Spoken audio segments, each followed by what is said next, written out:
ఇప్పుడు నేనైతే పంజాబ్లో ఉన్నానండి. పంజాబ్లో ఉన్న ఇండియా పాకిస్తాన్ గేట్కి అయితే వెళ్తా ఉన్నా.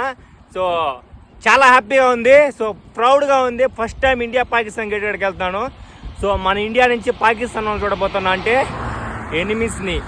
సో ఒక్క ఛాన్స్ కానీ ఇచ్చాడా దేవుడు, ఒక గన్ ఇచ్చాడా లేపేస్తా మొత్తం పాకిస్తాన్ని. సో ఇప్పుడు 100 కిలోమీటర్లు ఉంది నాకు ఇండియా పాకిస్తాన్ గేట్కి. జస్ట్ 100 కిలోమీటర్లు, 100 కిలోమీటర్సే. సో 100 కిలోమీటర్ ఆ పక్క పాకిస్తాన్, 100 కిలోమీటర్స్ ఈ పక్క పంజాబ్, మన ఇండియా ఉంది. మామూలుగా లేదు ఫీల్ అయితే ఇక్కడ. దేవుడుగా నా ఒక ఛాన్స్ ఇచ్చాడా నాకు.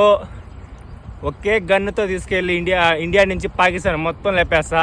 చాలామంది పాకిస్తాన్ వాళ్ళంతా మన ఇండియాలో లేపాలని చూస్తారు, కానీ మన ఇండియా వాళ్ళు సింపతి చూపిస్తారు వాళ్ళ పైన. కానీ నేను మీ అంత మంచివాడిని కాదు, నేను మొరటి నా కొడుకుని. నాకే కానీ ఛాన్స్ వచ్చిందంటే ఇండియా నుంచి వెళ్ళి పాకిస్తాన్ మొత్తం లేపేస్తాను. అలాంటి నా కొడుకుని నేను. సో చూద్దాం, ఆడపోయి రిక్వెస్ట్ చేస్తా ఇండియా గేట్ కాడ పోయి, ఇండియా పాకిస్తాన్ గేట్ కాడ ఒక ఛాన్స్ ఇవ్వండి సార్, లేపే వచ్చేస్తాను.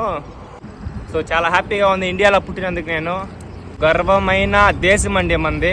Proud of India. I love India. అందరికీ జై హింద్. I love India.